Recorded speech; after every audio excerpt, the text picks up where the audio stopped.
మీకు out sides ఇవ్వాలనే ఇంట్రెస్ట్తో మీకు అది అలాట్ చేసి ఉండొచ్చు. దాని మీద సీనియర్ జర్నలిస్ట్గా మీ అందరూ సంబంధిత రెవెన్యూ అధికారుల దగ్గరికి వెళ్తే పూర్తి సమాచారం మీకు ఇస్తారు.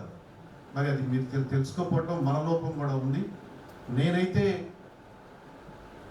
1996 దగ్గర నుంచి ఇప్పటి వరకు కూడా ఇక్కడ స్థానికంగా ఇబ్రహీంపట్నం మండలంలో ఉన్న జర్నలిస్టులందరికీ కూడా హౌస్ సైట్స్ స్వయంగా నేనే, స్థానిక మంత్రి కానీ స్థానిక ఎమ్మెల్యేలు కానీ ఆ రోజు ఉన్న ఆ యొక్క స్థలాల్ని పరిశీలించి సంబంధిత అధికారులతో రెవెన్యూ అధికారులతో మాట్లాడి ఆ రోజు నుంచి 2014 తెలుగుదేశం పార్టీ అధికారంలో ఉన్నప్పటి వరకు కూడా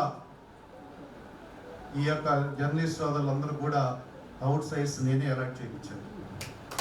ఆ హౌస్ సైట్స్ ఆ రోజు నుంచి ఈ రోజు అందరూ కూడా అది ఒక ఆ సైట్ విలువలు ఈరోజు 1.5 విలువ చేసే హౌస్ సైట్స్ అయినాయి. 2014, 2019 వరకు కూడా హౌస్ సైట్స్ కూడా నేనే ఆ భూమిని సంబంధిత రెవెన్యూ అధికారులు కూడా నేనే ఫలానా సైట్ అక్కడ ఉంది, మీరు ఆ సైట్ని చూడండి అని చెప్పి సంబంధిత ఎంఆర్ఓని వాళ్ళని తీసుకెళ్ళి ఆ సైట్ చూసి ఆ సైట్ కూడా అలాట్ చేయబడింది. దగ్గర 16 మందికో 18 మందికో ఈ స్థానిక జర్నలిస్టులు తెలుసది అలాట్మెంట్ చేయించారు.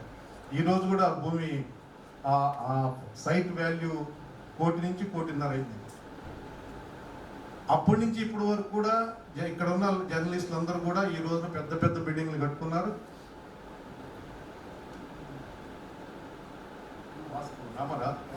సోదరుడు రామారావు మొత్తం తెలుసు. రామారావుతోనే నేను కలిసి ఈ సైట్స్ అలాట్మెంట్ విషయంలో తనే నా పక్కన ఉండేవాడు. ఇప్పుడు ఆ సైట్స్ ఇవాళ అన్నీ కూడా విలువలు పెరిగి ఇవాళ అందరూ కూడా మంచి బిల్డింగ్లు కట్టుకొని వాళ్ళు వాళ్ళు ఇంటితో పాటు కింద ఆఫీసులు గదులకి ఇచ్చుకొని ఈ రోజున జర్నలిస్టులందరూ కూడా ఇక్కడున్న జర్నలిస్టులందరూ కూడా సంతోషంగా ఉన్నారని చెప్పి సందర్భంగా మీకు తెలియజేస్తా ఉన్నా. సోదరులారా, ఏదైతే విలువైన జర్నలిజం ఒక క్వాలిటీ జర్నలిజం కానీ మనం ఎప్పుడైతే వార్తలను మనం ప్రచురించినట్లయితే తప్పకుండా ప్రజలు కానీ అధికారులు కానీ రాజకీయ నాయకులు కానీ అందరూ కూడా మనం గుర్తిస్తారు. మనం జర్నలిస్టులుగా ఉన్నాం.